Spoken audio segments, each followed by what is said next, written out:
Bismillah, alhamdulillah. Wassalatu wassalamu ala rasulillah Sayyidina Muhammad bin Abdullah wa ala alihi wa sahbihi wa mawala wa la hawla la quwwata illa billah. Rabbi syrah li sadri wa yassir li amri wahlul 'uqdatam min lisani yafqahu qawli, saddid lisani wahdi qalbi bihaqqi Sayyidina Muhammadin sallallahu alaihi wasallam. دستوركم يا أهل الدرق ويا أهل الباطن ويا أهل النوبة ويا أهل النور. Amma ba'd. Jamaah Masjid Nurul Qamar yang dirahmati oleh Allah Subhanahu wa taala, alhamdulillah. Allah Subhanahu wa taala kembali menghadirkan kita di majelis rutin ini. Semoga Allah Subhanahu wa taala menyempurnakan nikmatnya kepada kita semua sebagaimana kita berkumpul di majelis ini untuk ilmunya Nabi Muhammad. Kelak disempurnakan nikmatnya dari Allah untuk kita semua bisa berkumpul di hadapan Rasulullah sallallahu alaihi wasallam di surganya Allah Subhanahu wa taala. Amin Allahumma. Hadirin yang dirahmati oleh Allah, kita masuk pada lanjutan hadis ke-28. Qala Rasulullah SAW, usikum bitaqwallahi was-sam'i wat-ta'ati wa in ta'ammara 'alaikum 'abdun habasyi. Kemudian setelah itu Nabi SAW melanjutkan sabdanya, fa innahu man ya'ish minkum fasayara ikhtilafan katsira. Fa innahu, maka sesungguhnya, man ya'is minkum, barang siapa yang hidup minkum dari kalian, fasayara ikhtilafan katsira. Fasayara ikhtilafan katsira, maka dia akan melihat ikhtilafan, perbedaan katsiran yang sangat banyak, perbedaan pendapat, perbedaan ini itu. Maka kalau sudah terjadi seperti itu bagaimana? Fa'alaikum, kata Rasulullah, fa'alaikum, maka lazimilah kalian semuanya bisunnati, dengan sunnahku. Sunnah maksudnya ajaranku, ajaran Nabi SAW. Wa sunnatil khulafa'ir rasyidin al-mahdiyyin, dan ajaran sunnahnya para khalifah ar-rasyidin yang menunjukkan jalannya Allah, al-mahdiyyin, yang diberi petunjuk oleh Allah Subhanahu wa taala. Addu 'alaiha bin nawajid, addu, gigitlah, 'alaiha, atas sunnah tersebut, sunnahku ataupun sunnahnya khulafaur rasyidin, bin nawajid, dengan gigi-gigi geraham. Artinya pegang teguh, jangan sampai lepas sunnahnya Rasulullah dan sunnahnya para khalifahnya Rasulullah sallallahu alaihi wasallam, khulafaur rasyidin. Di hadis ini Nabi sallallahu alaihi wasallam menerangkan bahwasanya nanti akan terjadi banyak perbedaan di antara umat beliau ini. Dan ini termasuk mughayyabat, hal-hal gaib yang memang Allah tunjukkan untuk Nabi Muhammad sehingga beliau tahu.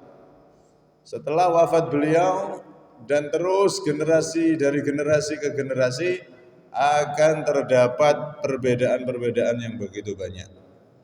Sampai Nabi di dalam hadis yang lain mengatakan bahwasanya umat Yahudi terpecah jadi 71 golongan.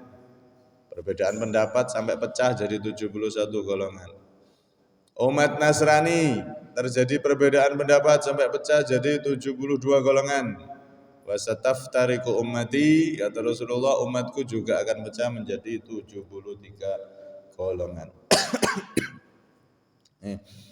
Jadi semua yang disabdakan Rasulullah benar adanya. Terjadi perbedaan-perbedaan yang begitu banyak, perbedaan madhab, perbedaan aliran dan lain-lain. Maka agar kita menjadi orang yang selamat, fa'alaikum bisunnati, kata beliau, ikutilah, lazimilah ajaranku. ajaran dari Nabi sallallahu alaihi wasallam.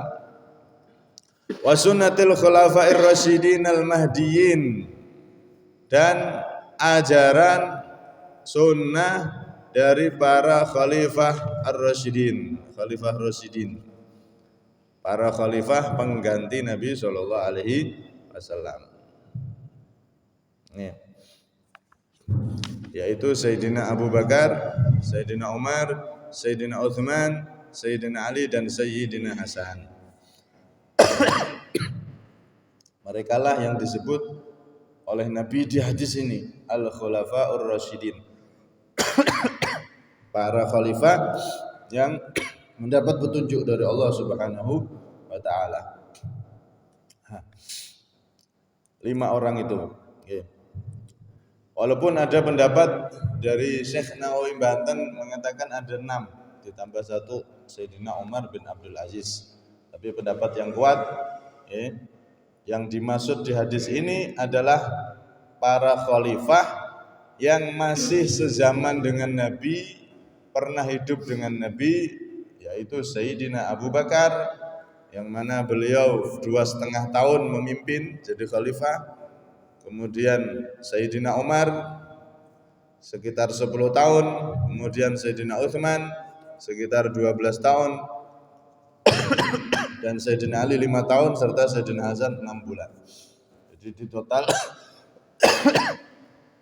total ada kurang lebih 30 tahun. Inilah yang disabdakan Nabi dalam hadis yang lain, al-khilafatu min ba'di 30 sanah.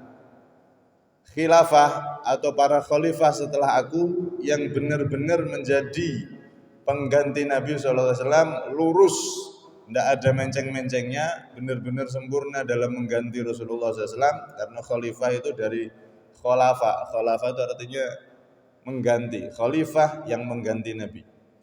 Setelah Rasul wafat diganti Sayyidina Abu Bakar, perannya itu diganti oleh beliau.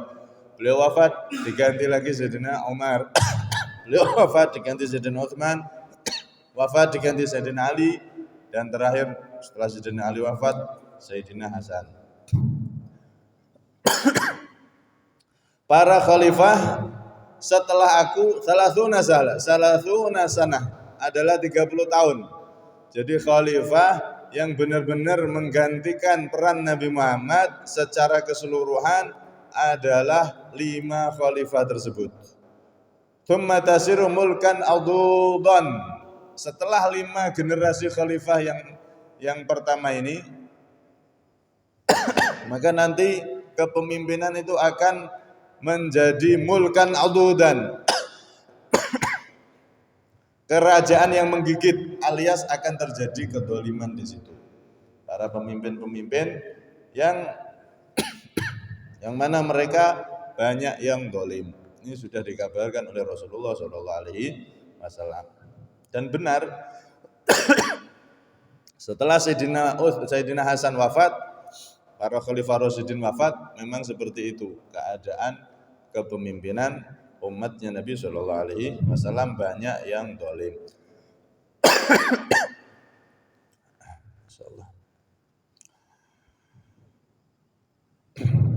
Karena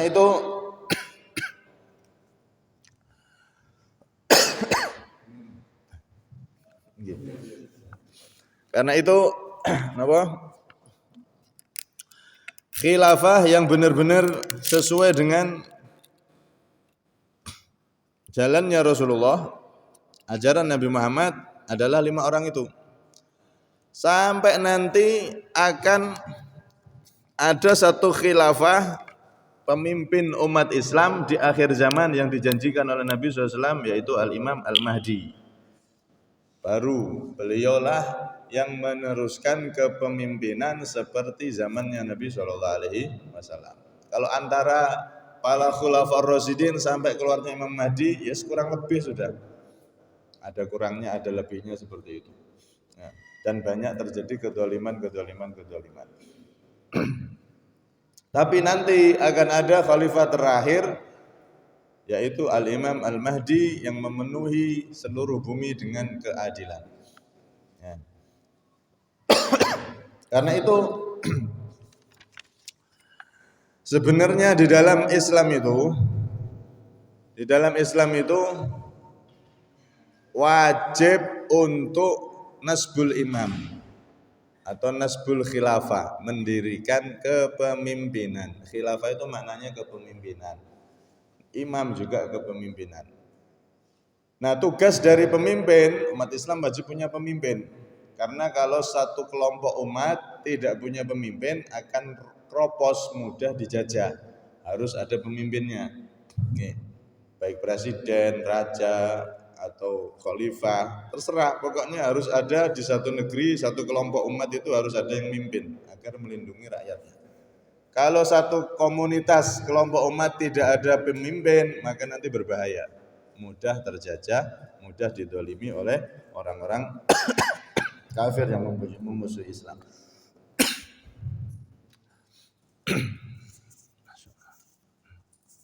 Karena itu di dalam Islam ajaran Ahlussunnah wal Jamaah wajib mempunyai pemimpin. Yang mana pemimpin ini dialah yang bertugas untuk menegakkan syariat Islam. Dan syariat Islam ini kemarin sudah kita bahas ada 4 bagian. Ada 4 bagian. Ini tugas dari pemimpin untuk mensukseskan 4-4-nya. Pertama kemarin ibadah, sholat, puasa, haji, dan semuanya berkaitan dengan itu. Maka pemimpin wajib untuk melaksanakan syariat yang pertama berupa ibadah. Bagaimana masyarakatnya bisa ahli ibadah yang Islam, terutama yang Islam, dan seterusnya. Jauh dari kemaksiatan dan seterusnya. Kemudian yang kedua adalah munakahat, pernikahan. Bagian syariat yang kedua adalah munakahat, pernikahan. Pernikahan harus difasilitasi oleh negara, dan di negeri kita sudah ada KUA, ada aturan ini itu. Nah, sebagai pelindung untuk wanita sampai ada segot taklek. Kalau dalam Islam kan orang tuh sudah nikah, yang laki-laki nggak mengatakan cerai ya nggak bakal bisa cerai. Pengadilan nggak bisa menceraikan. Kecuali suaminya ketika nikah itu membaca segot taklek. Kalau saya sudah nggak menafkahi ini. Nah kan jika istri saya ke pengadilan 10.000 jatuh talak saya. Itu kan segot taklek. Itu dari negara melindungi hak wanita. Sehingga diatur sebagai sedemikian rupa. Ini munakahat. Kemudian yang ketiga muamalat. Muamalat hubungan kerja atau perekonomian. Nah, ini bagaimana pemerintah tugasnya agar rakyatnya makmur dalam segi perekonomian dan seterusnya. Yang keempat adalah jinayat perdata. Hukum perdata. Ini yang belum diterapkan di negeri kita kecuali hanya daerah-daerah khusus seperti Aceh. Yang tiga sudah. Maka kalau sudah pemimpin di satu negeri itu umat Islam, pemimpinnya yang jadi presiden, yang jadi ketua itu umat Islam sudah. Berarti kita sudah melaksanakan kewajiban mendirikan pemimpin. Maka diharamkan mendirikan pemimpin di atas pemimpin. Kalau sudah ada pemimpin sah, tidak boleh ada dari umat Islam yang mendirikan kepemimpinan lagi. Kalau pengen mendirikan kepemimpinan yang benar-benar menjalankan Islam, maka harus cari tempat pulau terpencil atau apa yang belum ada negaranya, belum ada pemimpinnya, silahkan dirikan negara di sana. Tapi kalau di satu negara yang sudah ada tatanannya, sudah ada pemimpinnya, maka tidak boleh mendirikan pemimpin di atas pemimpin karena nanti yang terjadi adalah maudharat besar, akan terjadi pertumpahan darah di antara kaum muslimin. A'udzubillahi min dzalik. Karena itu kemarin sudah dijelaskan bahwasanya Ahlussunnah wal Jamaah memegang teguh sabda Nabi ini. Kalaupun pemerintah kita ada kekurangannya, ada kedolimannya, maka boleh kita mengingatkan pemerintah, boleh dengan cara apapun, yang penting sesuai aturan. Berdemo ya boleh, memang negara kita demokrasi, silakan demo boleh. Yang penting tertib, aturan dipakai. Tapi tidak boleh memberontak. Kalau memberontak atas pemerintah yang sah, ini yang dilarang oleh Rasulullah SAW karena akan terjadi bahaya besar tadi itu. Pertumpahan darah akan terjadi di mana-mana. Kemudian kalau sudah terjadi perselisihan di antara umat ini, ikhtilafan katsira, perselisihan macam-macam, maka pegang sunnahnya Nabi Muhammad, pegang sunnahnya para khulafaur rasyidin yang menjadi penyambung, penerus dari Nabi SAW. Yang jadi pertanyaan kan, khulafaur rasyidin pun sudah jauh jaraknya dari kita. Cara memegang sunnah mereka, ajaran mereka itu bagaimana? Ada satu garis, satu titik yang bisa kita ambil pelajaran. Khulafaur rasyidin itu Pak, Sayyidina Abu Bakar, Sayyidina Umar, Sayyidina Utsman, Sayyidina Ali, dan Sayyidina Hasan sebagai penyempurna. Itu mereka beda pendapat.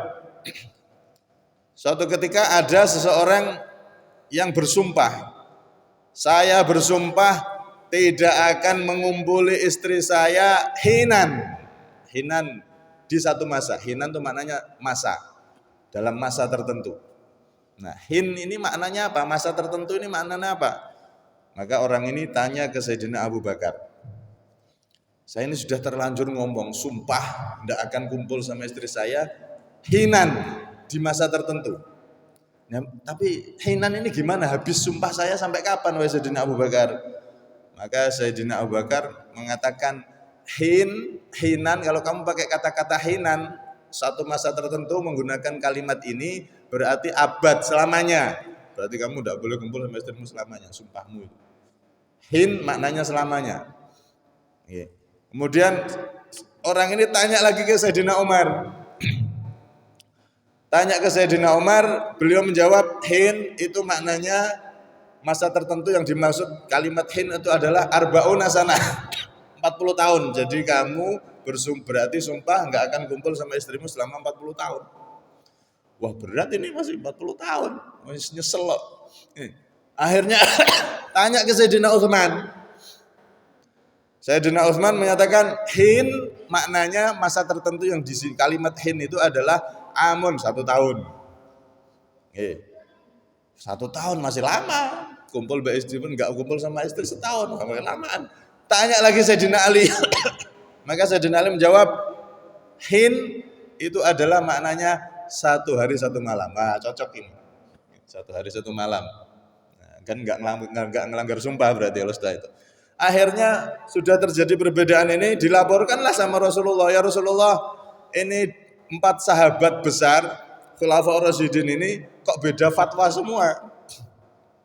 Yang satu mengatakan selamanya Sayyidina Abu Bakar. Maka ditanya sama Nabi, wahai Abu Bakar, kenapa kok bisa kamu punya pemahaman hin masa tertentu itu selamanya maknanya? Maka beliau menjawab, apa dalilnya? Dijawab Sayyidina Abu Bakar, famatta'nahum ilahin. Famatta'nahum ilahin.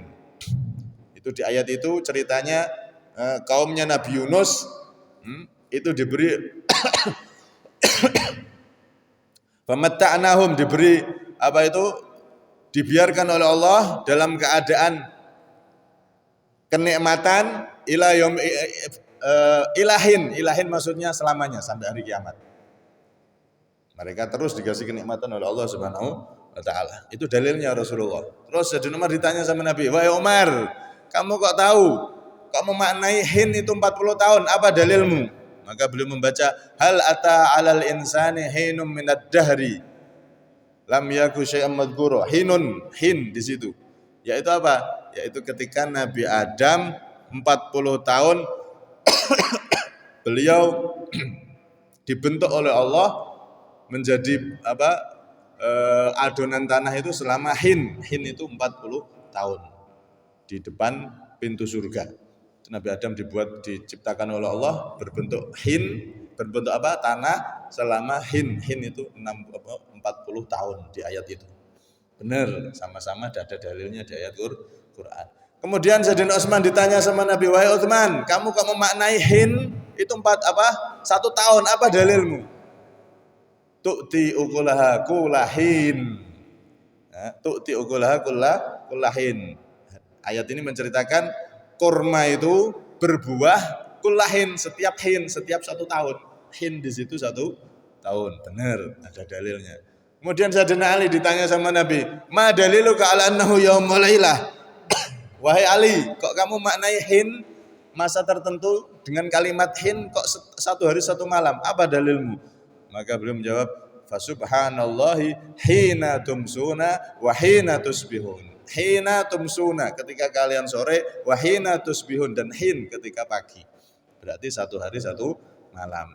Tiga-tiganya punya pemahaman yang berbeda, tapi mereka sama. Sama dalam apa? Pengambilan dari dalil Al-Quran, dari yang diajarkan Rasulullah SAW. Makanya Nabi setelah itu beliau mengatakan, "Ashabi kan nujum." Para sahabatku itu seperti bintang-bintang di langit.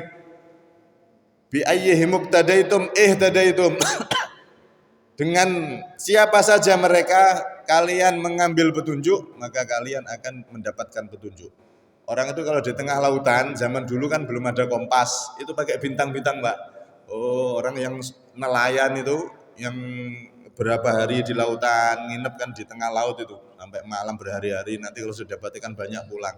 Itu mereka zaman dulu belum ada kompas, ngikuti arah daripada bintang-bintang. Oh, kalau ada bintang ini berarti itu arah barat, arah pulang kita bintang yang ini ada ilmunya, ilmu Titan itu nih. Ada teorinya melihat bintang itu sehingga tidak tersesat. Nanti kalau kita pulang pas di tengah lautan arahnya ngikuti bintang itu. Nah, sampai ke rumah lagi enggak tersesat, enggak terdampar di pulau yang salah.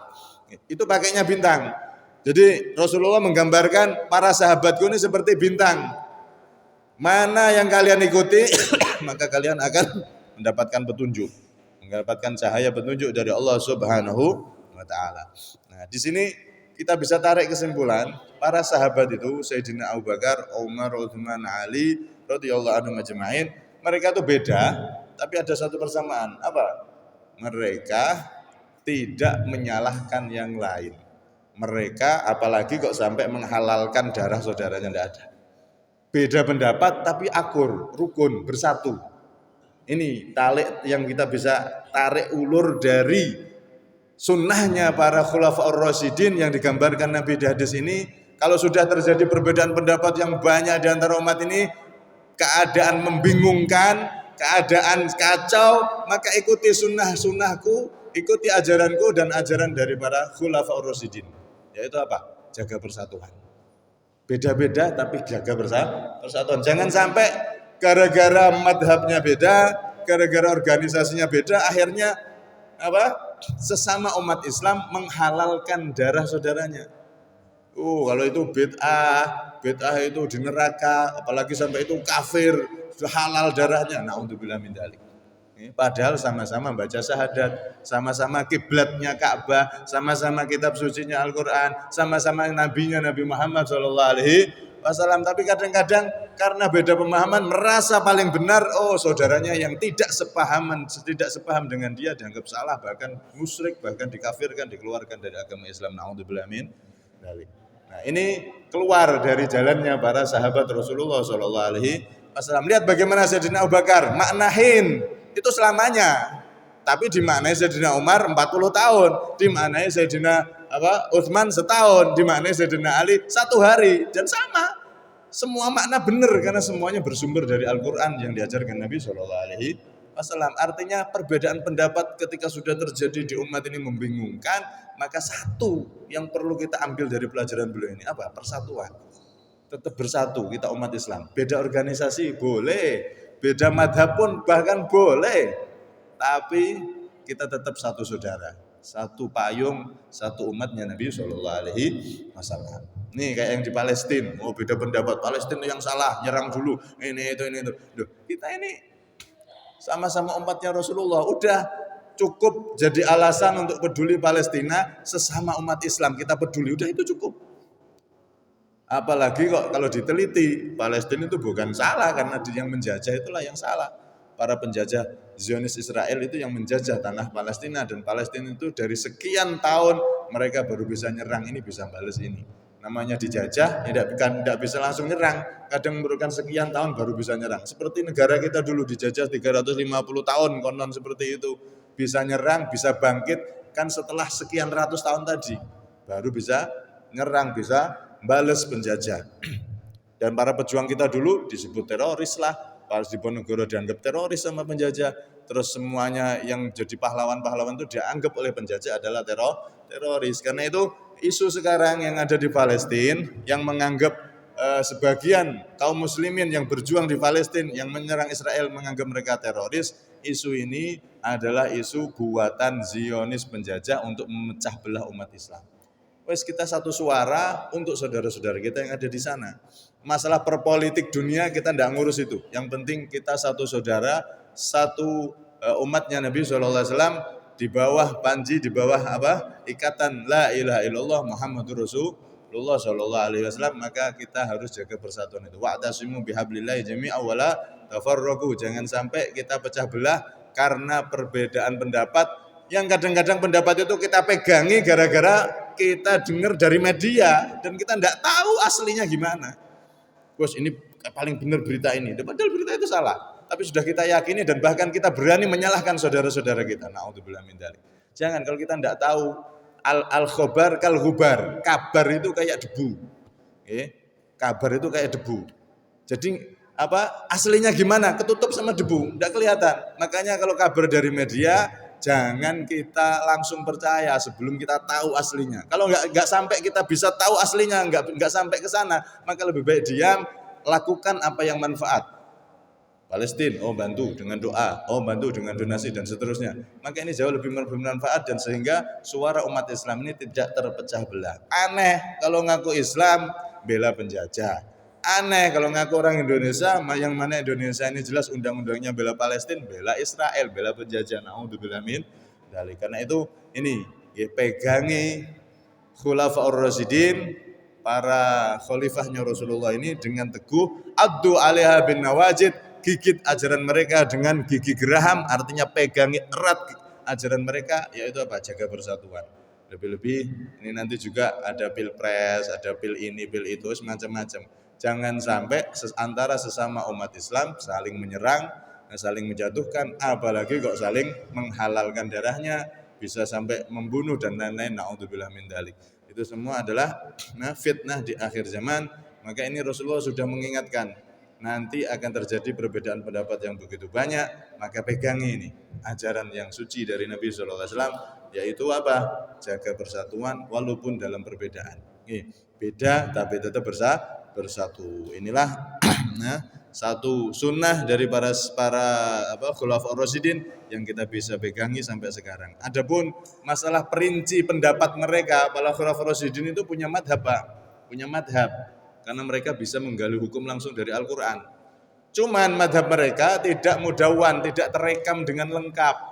Akhirnya madhab mereka itu tidak bisa dipakai. Kenapa? Karena nggak lengkap catatannya. Sehingga madhab para sahabat ini diperbarui, di-upgrade oleh para imam, para a'immatul mujtahidin, para ulama-ulama yang ahli ijtihad, Imam Syafi'i, Imam Abu Hanifah, Imam Maliki, Imam Ahmad. 4 imam inilah yang harus kita ikuti di dalam menerapkan hukum-hukum Islam, di dalam menerapkan fikih dan lainnya. Fikih ini ngikuti 4 ini. Kenapa? Karena 4-4-nya inilah yang merangkum dari madhab para sahabat sehingga tertulis secara lengkap. Akhirnya disebut madhab Syafi'i, disebut madhab Hanafi, disebut madhab Maliki, disebut madhab Hambali. Itu semua rangkuman dari pendapat para sahabat yang dulu sudah pernah difatwakan dan tidak tercatat, dicatat lagi sama beliau sehingga terkenalnya madhabnya Imam Syafi'i. Artinya catatannya Imam Syafi'i dari guru-gurunya sampai sahabat, sampai Rasulullah SAW. Karena itu di zaman sekarang tidak boleh orang itu mengambil hukum langsung dari Al-Quran atau langsung dari hadis. Takutnya pasti salah paham. Karena Al-Quran dan hadis jaraknya sudah jauh. Nabi Muhammad sudah jauh. Pemahaman Nabi tentang ayat ini bagaimana, hadis ini bagaimana maksudnya Nabi. Nah itu perlu bimbingan dari guru ke guru yang namanya sanad. Sehingga dalam memahami hadis sesuai dengan pemahaman dari gurunya, memahami Al-Quran sesuai dengan pemahaman dari gurunya, terus nyambung pemahaman tersebut ke para sahabat dan kepada Rasulullah SAW sebagai sumber utama. Nah, karena itu di sini Nabi SAW mengingatkan akan hal itu, pentingnya kita berpegang teguh dengan sunnahnya para sahabat, para khulafaur rasyidin, karena mereka lah para pengganti Rasulullah SAW setelah Rasulullah wafat. Cuman itu tadi, kalau segi madhab sudah nggak ada, madhabnya khulafaur rasyidin nggak ada, karena sudah tadi itu. Kemudian kita bisa tarik ulur ajaran mereka tadi itu, yaitu mengenai persatuan, bersatunya mereka walaupun beda pendapat. Wallahu a'lam bishawab. Semoga kita sebagai umat Islam disatukan oleh Allah Subhanahu wa taala dalam berbagai ragam organisasi atau gerakan dakwah ini. Itu beda-beda macam-macam namanya, tapi kita niatnya untuk sama-sama membantu dakwahnya Rasulullah sallallahu alaihi wasallam. Ada yang di politik, dia niatnya bantu dakwahnya Nabi di politik, biar politik enggak semakin hancur, enggak semakin jelek. Ada kontrolnya orang-orang Islam yang berjuang di sana. Ada yang dalam pendidikan, buat madrasah, buat pesantren, ada yang berdakwah ke sana kemari menyebarkan Islam ke seluruh penjuru. Itu semuanya beda-beda, tapi jangan sampai kita saling menjatuhkan, justru itu saling melengkapi. Karena tidak mungkin kita tangani semua. Oh, politik saya megang, oh pendidikan saya megang, oh dakwah ke sana kemari ke seluruh penjuru dunia saya juga yang megang. Ya tidak mungkin, tidak bisa. Kita harus saling bagi. Dan saling bersinergi, menguatkan, jangan sampai saling menjatuhkan. Sebagaimana khulafaur rasyidin beda-beda, tapi mereka tetap bersatu dalam naungan Rasulullah SAW. Semoga umat Islam semakin disatukan oleh Allah Subhanahu Wa Taala. Amin. Allahumma amin. Wallahu a'lam bishawab. Kurang lebihnya minta maaf. Hada minni wal afu minkum. Assalamualaikum warahmatullahi wabarakatuh.